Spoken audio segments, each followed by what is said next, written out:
no livro de 1 Coríntios. 1 Coríntios, capítulo 13. Vamos ler do versículo 11 ao 13. 1 Coríntios, capítulo 13, versículo 11 ao 13. Todos encontraram? Amém.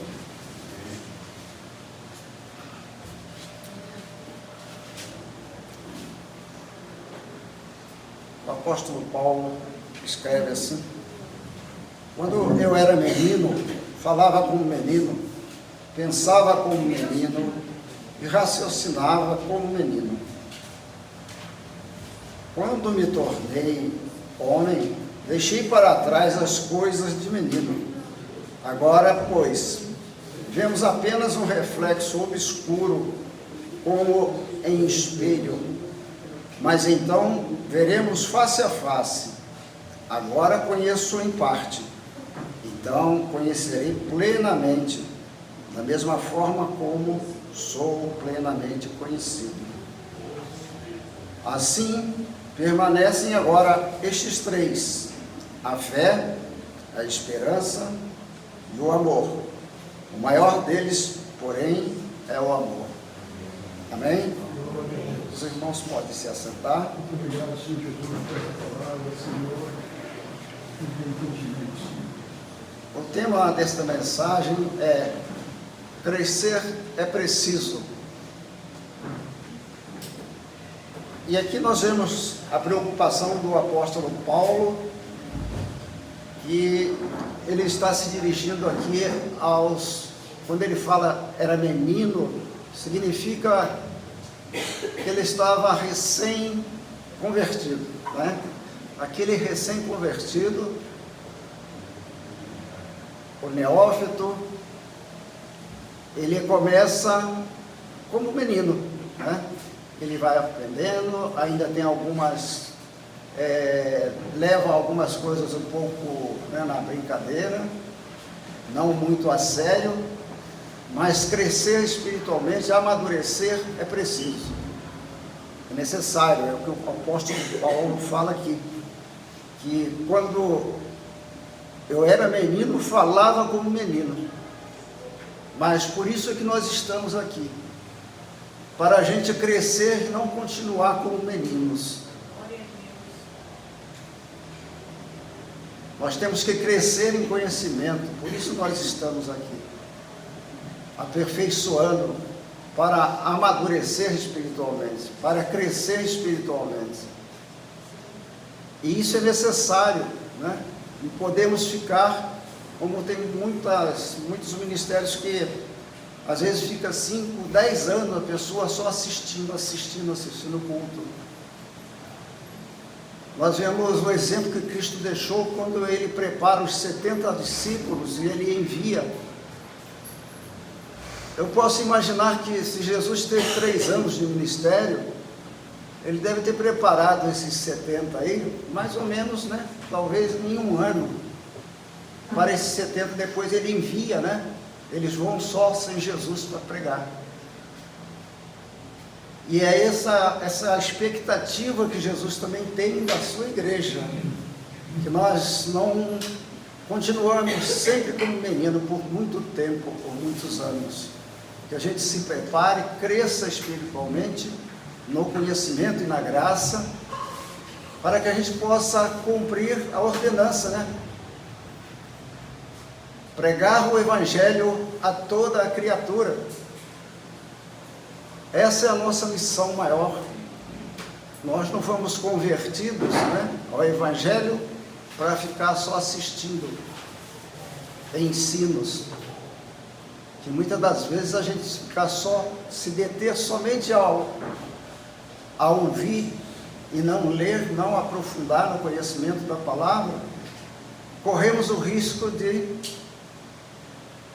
estarmos aprendendo errado e vamos ensinar errado depois. Então, por isso nós temos que aprofundar no conhecimento da palavra. Cada um de nós tem que buscar o conhecimento na palavra, não ficar na dependência só de alguém que está ensinando. porque senão nós não vamos crescer espiritualmente. O apóstolo Paulo fala aqui que, né, que nós temos que atingir, né, o status de amadurecimento. E porque isso tudo tem, aqui quando ele fala que agora, pois, vemos apenas um reflexo obscuro, como um espelho, mas então veremos face a face, né? Então nós temos que ter essa expectação, né, de que nós queremos ver Ele face a face um dia. Hoje nós vivemos pela fé, pelo que nós lemos. Nós temos que, aqui quando ele fala de um espelho, né, obscuro, é que na antiguidade o espelho era feito de um metal reluzente, bem polido. Então você olhava a sua imagem e era meio desfocada a imagem naquele espelho. Então hoje é como se a gente tivesse de Cristo uma imagem assim um pouco desfocada, porque a gente não viu Ele face a face. Mas aqui fala que um dia o veremos face a face, e veremos com nitidez, né? Porque nós vamos viver com Ele na glória. E é muito interessante, muito gostoso isso aqui.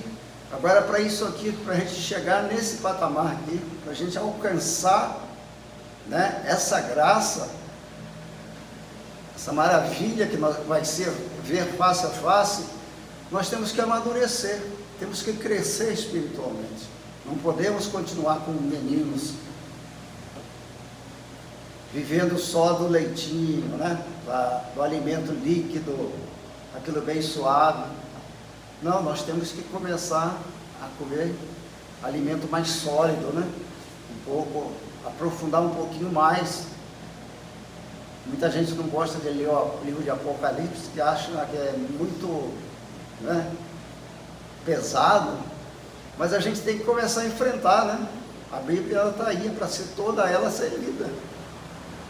Não importa se ser mais pesado um pouquinho, ser mais complicado, nós temos que buscar no conhecimento descomplicar.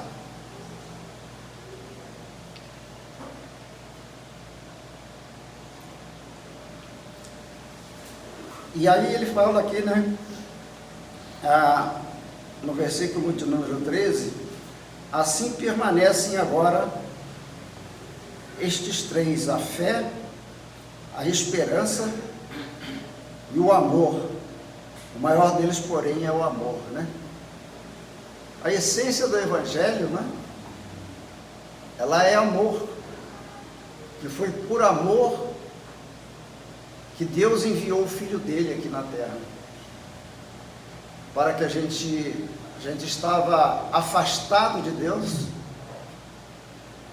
nós não tínhamos direito de salvação, não tínhamos como ser salvos, da maneira como a gente se encontrava antes, e Jesus veio para se tornar esse canal, né, de salvação para a gente, para nos justificar perante Deus.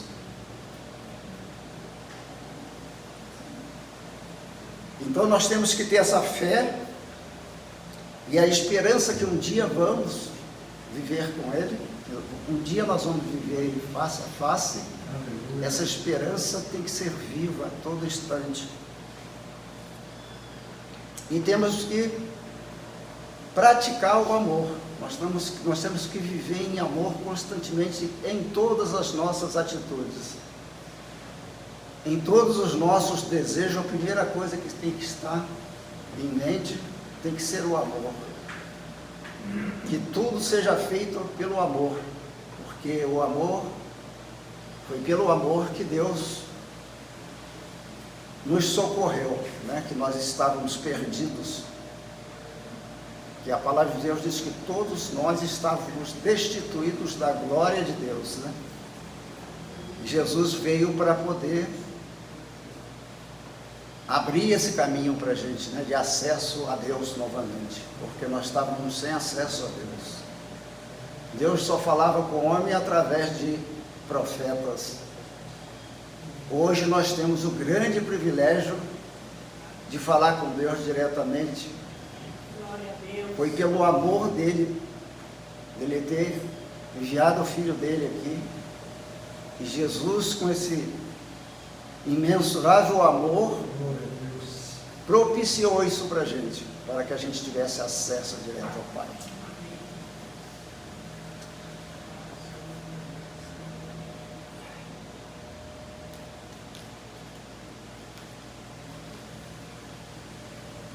Eu vou ler aqui Romanos 5,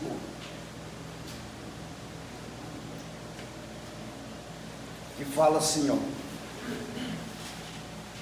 Romanos 5, de 1 a 6, fala: tendo sido, pois, justificados pela fé, olha só, nós somos justificados pela fé em Cristo, né? Temos paz com Deus. Por isso que nós temos paz com Deus, né? Porque nós somos justificados pela fé que nós temos em Cristo.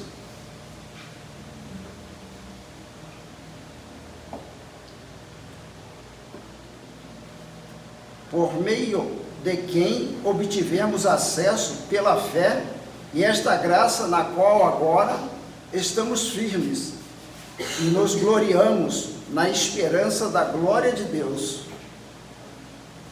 Não só isso, mas também nos gloriamos nas tribulações. Nós temos que nos gloriar, não é só quando está tudo bem, quando está tudo muito bom, né? Quando o meu saldo lá na conta bancária está uma maravilha. Aqui diz que nós temos que nos gloriar também nas tribulações, porque é nas tribulações é que nós temos a oportunidade de crescer. É na fraqueza nossa é que Ele vai nos fortalecer. É nos momentos de fraqueza, no momento de sofrimento, nós temos que aumentar ainda mais a esperança. Nós temos que estar com a fé nossa mais avivada, ainda que chorando, ainda que sofrendo, mas nós temos que estar, não vacilar na fé e nem na esperança.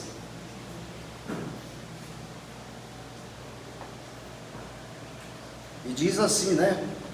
Não só isso, mas também nos gloriamos nas tribulações, porque sabemos que a tribulação produz perseverança. E nós temos que ter perseverança, temos que ser perseverante. E às vezes, em meio às tribulações, né, isso pode balançar a gente um pouco, pode fazer a gente tirar o foco, às vezes a gente até reclamar, né? Muita gente às vezes até reclama de Deus, né, no momento da tribulação. Tem gente que se acha no direito de reclamar que ele está fazendo tanta coisa para Deus e Deus abandonou ele, né? Tem gente que tem coragem de fazer isso.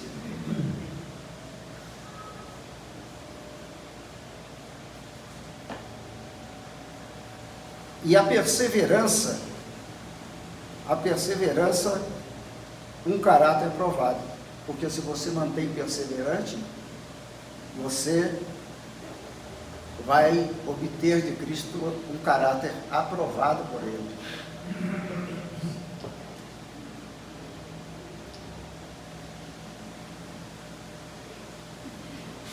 E o caráter aprovado, ela aumenta a esperança. E a esperança não nos decepciona, porque Deus derramou o seu amor em nossos corações, por meio do Espírito Santo que Ele nos concedeu. De fato, no devido tempo, quando ainda éramos fracos, olha só, quando ainda éramos meninos, quando nós éramos recém-convertidos, né? Ainda não tínhamos muito conhecimento do Evangelho, nós não conhecíamos bem a Cristo ainda, então nós éramos fracos. É o que está dizendo aqui.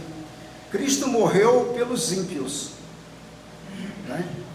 Ainda éramos fracos. Cristo morreu pelos ímpios. Porque Ele não morreu só pelos salvos, né? Quando Ele morreu por toda a humanidade. para que toda a humanidade tivesse esperança de salvação através dele. Foi por isso que ele morreu por todos, até pelos ímpios, principalmente para os ímpios, aqueles que estavam perdidos, né?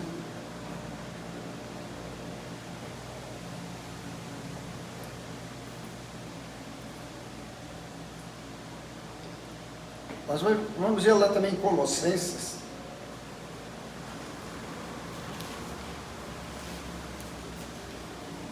Colossenses 3, do 1 ao 4, fala assim, ó: portanto, já que vocês ressuscitaram com Cristo, o que é ressuscitar com Cristo, né? Aqueles que se converteram, que se transformaram em um novo homem, ele morreu para o mundo e ressuscitou em Cristo, porque agora é nova criatura, né? Então, portanto, já que vocês ressuscitaram com Cristo, procurem as coisas que são do alto, onde Cristo está assentado à direita de Deus. Mantenham o pensamento nas coisas do alto e não nas coisas terrenas, pois vocês morreram e agora a sua vida está escondida com Cristo em Deus. Quando Cristo, que é a sua vida, Cristo é a nossa vida, for manifestado, então vocês também serão manifestados com Ele em glória. Olha só que maravilha, né? Porque Jesus foi, mas ele prometeu voltar para buscar a tua igreja. Ele vai voltar para buscar a sua igreja. E essa esperança nós temos que manter, essa fé viva, na expectação de que ele vai nos arrebatar um dia, se estivermos vivos ou se estivermos mortos. Mas para isso precisamos estar nele, estar vivendo nele, em Deus. E nós somos, Jesus, ele é a nossa vida, nós temos que viver ele, para ele viver em nós. Nós temos que estar enxertado nele, né, o tempo todo, porque é através dele que nós vamos chegar lá. E esse alvo, né, que Paulo fala lá, né, uma coisa eu faço, esqueço as coisas que para trás ficaram, né, e avanço para o alvo. Esse alvo é Cristo. Ele avançava, ele só tinha um foco, o alvo dele era o alto, esse era o alvo dele. Ele não se importava do sofrimento que ele passava, porque ele tinha um alvo.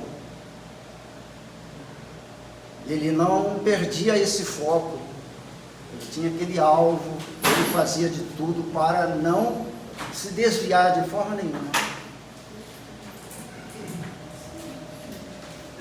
De modo que nem o espinho na carne que ele tinha, Cristo falou para ele, a minha graça te basta. E ele passou a conviver com isso aí, mas ele não esmoreceu, ele sempre caminhava para frente. Nós vemos, Paulo foi um homem que até para caminhar, para ir para a morte, ele foi. Ainda que o Espírito Santo avisava ele, ele fala que de cada lugar que ele passava, o Espírito Santo alertava eles de que ele ia ser preso em Roma, e ele sabia que o esperava ele era a morte, mas mesmo assim ele caminhava. Ele falou, eu avanço para o alvo. Ele avançava, mesmo sabendo que ele ia morrer, mesmo sabendo que ele ia pegar a prisão. O Espírito Santo avisou Paulo o tempo todo antes dele morrer, mas ele caminhava, falou, eu sigo para o alvo. É só uma coisa que tinha na cabeça dele, falou, uma coisa fácil, quer dizer, uma coisa só ele tinha em mente, era o alvo. Ele não perdia isso, era só essa uma coisa que interessava para ele, era esse alvo. Então ele fala aqui, né, portanto, já que vocês ressuscitaram com Cristo, procurem as coisas que são do alto, onde Cristo está assentado à direita de Deus. O nosso alvo tem que ser esse. Se Cristo está lá sentado, à destra de Deus, e é para lá que nós queremos ir. Agora, de qualquer jeito não vai. Fraco não vai. Como um menino não vai chegar lá. Tem que amadurecer, crescer espiritualmente, atingir, né, o caráter de adulto, espiritualmente falando, para que a gente chegue lá nesse dia, para que a gente não continue só olhando como se fosse num espelho meio desfocado, né, como disse lá naquele versículo que nós lemos. A gente tem que ter esse alvo que um dia a gente não quer ver face a face nitidamente, né? Ao vivo e a cores, né? A gente não quer só essa imagem que a gente imagina que Cristo deve ser mais ou menos assim, essa imagem, né? No espelho que é meio fosco, né?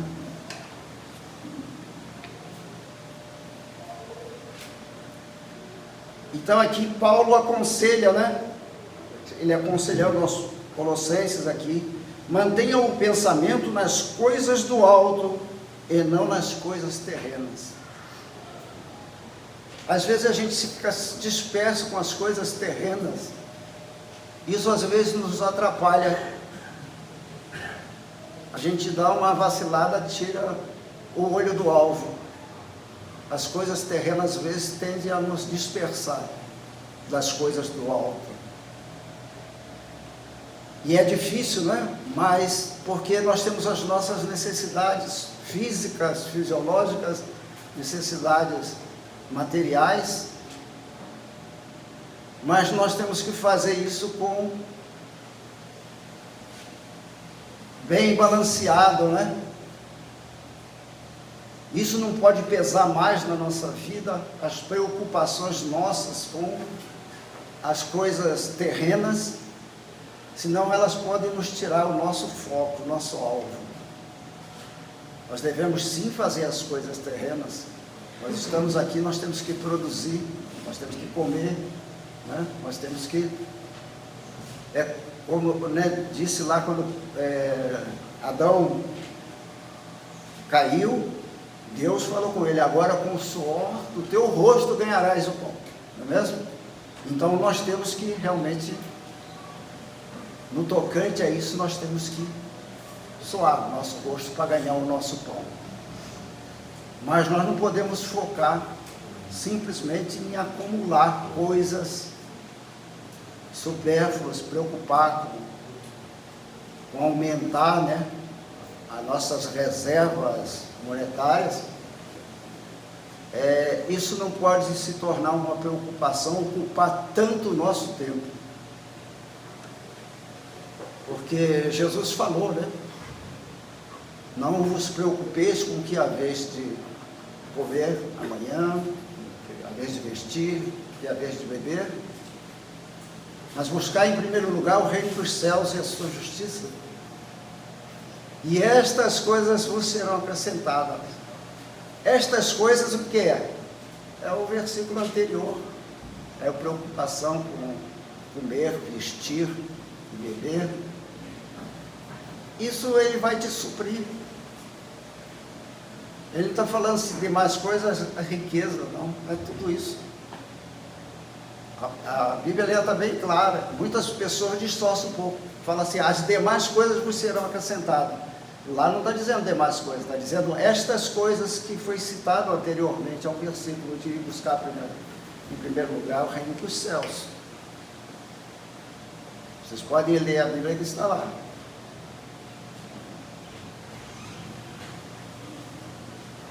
Mas tem, muitas vezes, a gente, né, o homem, por sua natureza fraca, às vezes ele fica buscando essas coisas, ele se preocupa com essas coisas, que Deus vai estar suprindo ele, sem ele pedir, porque ele já garantiu que ele vai dar. Quando ele fala que é para você não se preocupar com essas coisas, é porque ele está dizendo que ele vai te suprir, não vai te faltar.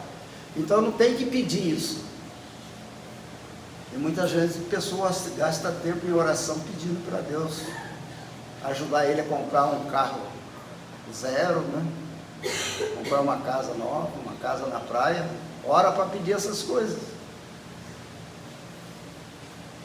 E Tiago fala lá, né? Pedis e não recebeis, porque pedis mal. Pedis para consumir nos seus deleites, né? Nos seus prazeres. Por isso, às vezes, as pessoas não são atendidas nas orações. Tiago fala, porque pede mal, não sabe pedir. Pede de forma errada. Pede aquilo que Deus já está no coração dele de dar. Você fica pedindo. Você tem que pedir outras coisas. Pedir a Deus para abrir a minha cabeça, me dar entendimento, para me entender, interpretar a Bíblia como ela é. Porque às vezes a gente não lê, e as pessoas às vezes perguntam as coisas para a gente, e se a gente não tem o conhecimento, a gente fica sem resposta. Já me foi perguntado muitas coisas, e às vezes sobre coisa que eu nem vejo pregação sobre isso. E as pessoas perguntam, e está na Bíblia, mas as pessoas estão, na maioria das igrejas, estão ensinando errado. E a Bíblia está explicando certo, né? Mas eles não querem entender. Eu até coloquei lá no grupo, né, a respeito do dízimo.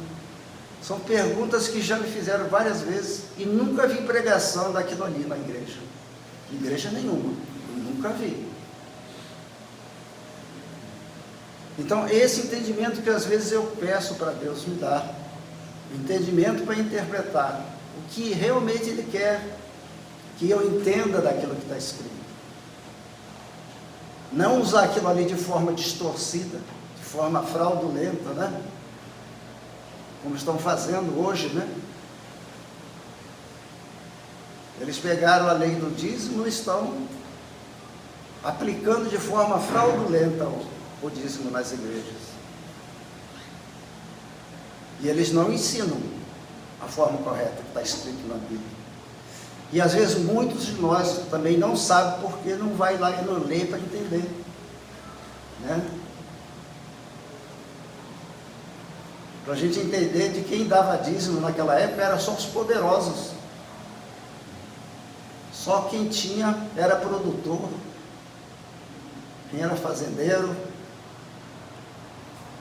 Só os poderosos davam dízimo naquela ocasião. E lá fala que o dízimo era exclusivamente com o objetivo de atender aos levitas, que não tinham parte em herança em terras, né, em Canaã. Então foi com esse objetivo que Deus estabeleceu o dízimo para aquele povo, não para nós, foi para aquele povo, os judeus. E somente lá está bem especificado, Deuteronômio 14,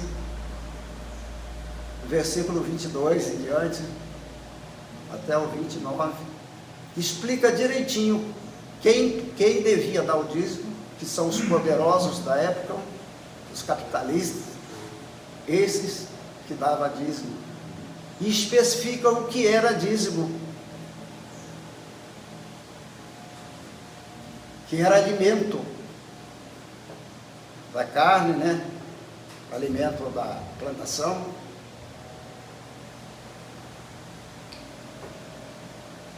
E coloca uma proibição de que não poderia entregar o dízimo em dinheiro. Olha só, lá está escrito isso. Ela diz assim, se porventura o local onde você tem que entregar o dízimo, que são os alimentos, né? As primícias do rebanho, essas coisas, se for muito longe, você pode vender o dízimo aonde você mora, ata o dinheiro em suas mãos, e chegando lá no local para entregar o dízimo, chegando lá, compra o dízimo e entrega o dízimo ali. Não fala para pegar o dinheiro, levar lá e entregar o dinheiro. Então Deus está proibindo claramente, não entregue o dízimo em dinheiro.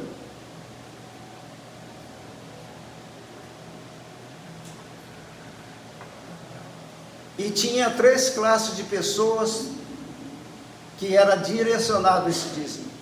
O dízimo era para beneficiar 3 classes de pessoas somente.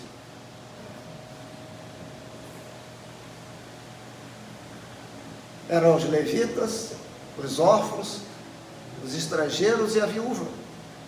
Só essas 4 classes de pessoas podiam se aproveitar do dízimo. Eu volto a reafirmar, o dízimo era alimento. Isso está bem claro na Bíblia, mas ninguém ensina isso, ensina errado. Procura aplicar fraude, traz em dinheiro. Aí os necessitados que estão entregando dízimo, não mais os ricaços como era lá. E outra coisa, na graça, Jesus jamais falou que nós devemos dar dízimo em algum lugar. Os apóstolos, nenhum deles ensinou dízimo em lugar nenhum. Pelo contrário, lá em Mateus 23, Jesus está falando sobre dízimo, mas chamando a atenção dos escribas e fariseus, que eles estavam já fraudando o dízimo. Olha só. Então chama a atenção deles, mas não fala para os cristãos. Prova de que nós não temos que dar dízimo. O que é falado na Bíblia a todo tempo, começa lá em Atos dos Apóstolos, eram ofertas. Como a igreja vai viver? Ela vive de ofertas. Das ofertas. Jesus teve o ministério dele todo, né, ajudado, inclusive, pelas mulheres daquela época que tinham poder aquisitivo. Elas mantinham o ministério de Jesus com ofertas. Jesus jamais falou para ninguém dar dízimo, o ministério de ninguém. O apóstolo Paulo ensinou muito sobre oferta também.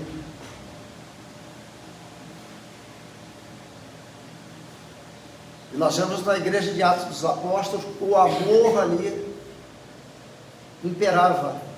Que aqueles que tinham mais, né, olha só, de novo no Novo Testamento, os que tinham mais vendiam parte da sua propriedade, vendiam e distribuíam com os necessitados, de modo que não faltava nada para ninguém. Eles viviam uma vida em comum, todos iguais, sem faltar nada para ninguém, porque os que podiam, davam, os que não podiam, recebiam. E é dessa forma.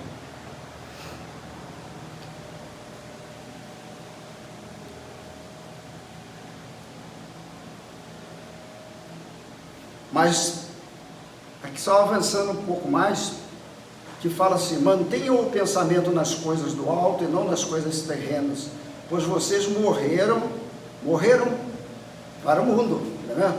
E agora a sua vida está escondida com Cristo em Deus. Então nós temos agora uma vida com Cristo em Deus, né? Nós temos que nos preocupar só com as coisas do alto mesmo. Nós não podemos vacilar, senão nós vamos esquecer que nós temos uma vida com Cristo. E a gente tem que confiar plenamente em Deus, né? Não buscar, porque tem muitas pessoas às vezes que entram em desespero e começam a buscar ajuda com o homem, buscar ajuda com um, com o outro, achando que Deus não vai ser suficiente para ajudar ele. E Jesus fala, né? Tudo que pedires ao Pai em meu nome, recebereis. Então nós temos que pedir a Deus, em nome dele, em nome de Jesus. A gente às vezes procura ver socorrer-se com estranhos, às vezes, né? Estranhos, eu digo assim, ao Evangelho, né? E passa um aperto, vai buscar ajuda com eles. Isso dá motivo até para aquele que não é crente falar: não, você serve a Deus lá que você diz que abençoa tanto vocês e está vindo pegar dinheiro emprestado comigo, não é mesmo? Então isso aí é vacilar, né? Na fé em Cristo. Por qualquer coisinha a gente se desespera e não espera mais em Deus, acha que Deus está demorando, então vai buscar, né? Tenta adiantar um pouquinho as coisas. E às vezes a gente queria adiantar um pouco, não esperar em Deus, às vezes acaba a gente se quebrando a cara, né? Acaba arrumando problema. Nós vemos lá com Abraão, né? E Sara quis adiantar a promessa de Deus. Ela coloca uma serva dela para ter um filho com Abraão. Quer dizer, ela achou que o plano de Deus não ia funcionar. Ela botou um plano dela em ação. E muitas das vezes nós somos assim. Nós achamos que, não, se Deus não falou nada, eu vou fazer. Nem sempre Deus vai falar com você que Ele vai fazer, né? Nem sempre. Às vezes nós perguntamos para Deus certas coisas e ficamos naquela. Deus não fala nada, não dá nenhum sinal. Ele fala, quer saber de uma coisa? Eu vou fazer o que está na minha cabeça. Se Ele não falou, é porque é permitido fazer. E às vezes quebra a cara, né?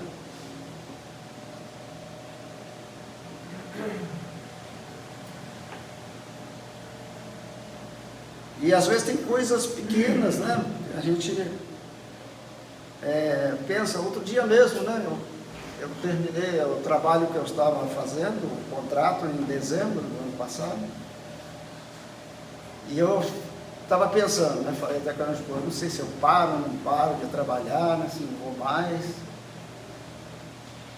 E aí eu comecei, né, a orar, falar com Deus, fosse da vontade dele, para mim não aparecer mais trabalho para mim, né?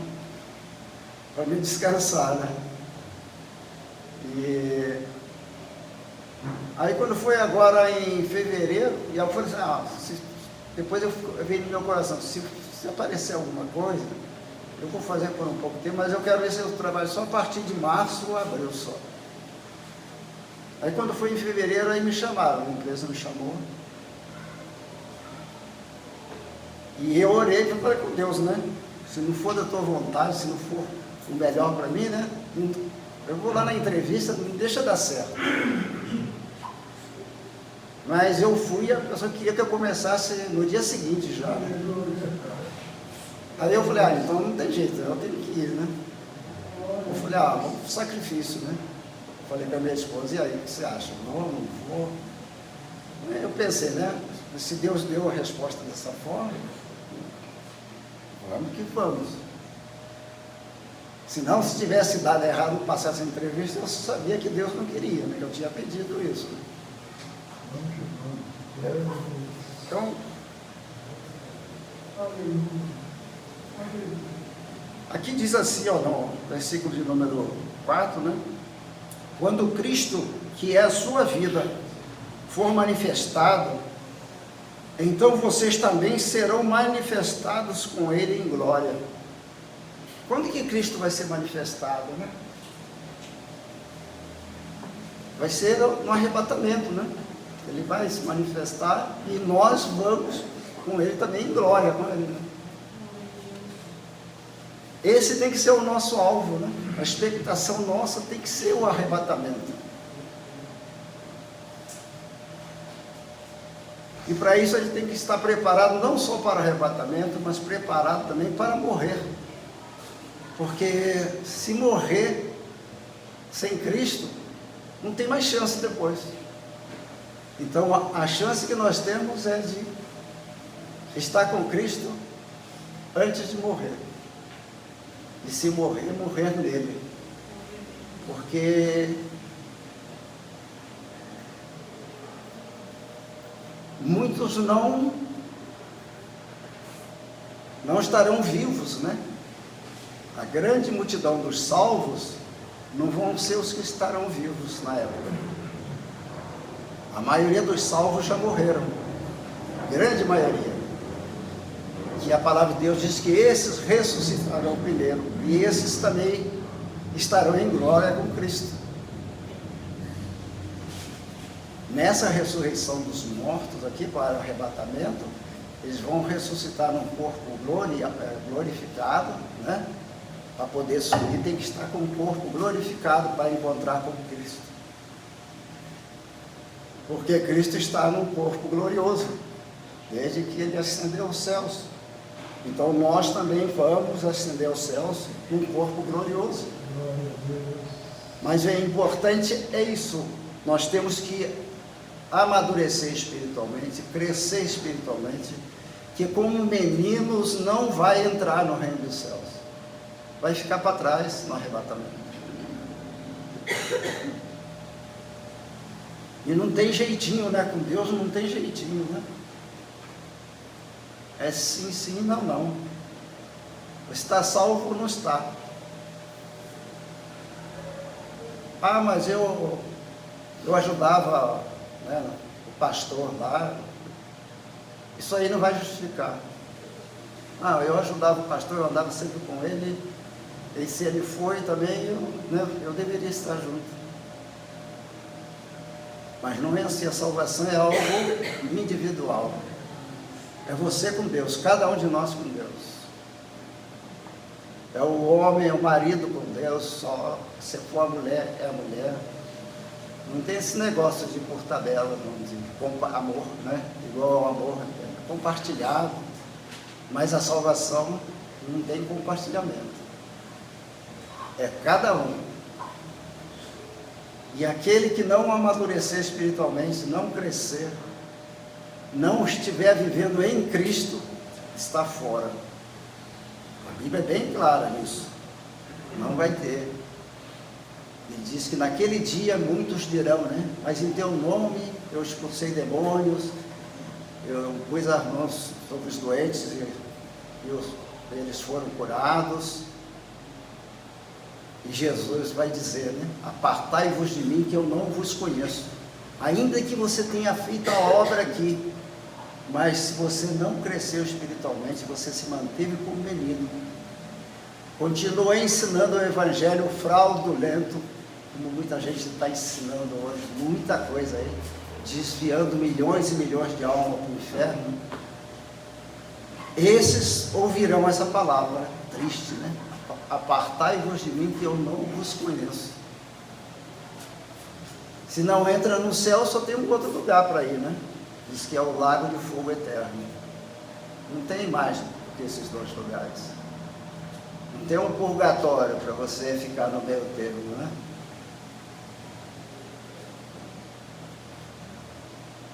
Até a Igreja Católica já aboliu o purgatório, né? Eles não tem mais o purgatório, eles não ensinam mais isso. Entendeu? Então, é algo para a gente pensar, se a gente quer realmente, né?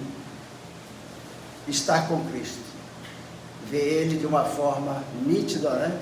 Não como no espelho desfocado, como nós estamos vivendo hoje pela fé, a gente tem uma imaginação, né? Do rosto, mas quando a gente vê Ele face a face, vai ser talvez algo muito diferente do que nós imaginamos. Tenho certeza disso. Amém? Eu vou ficar por aqui. Eu acho que isso é o suficiente para hoje, né? Eu agradeço a oportunidade que Deus me deu, né, para estar aqui hoje.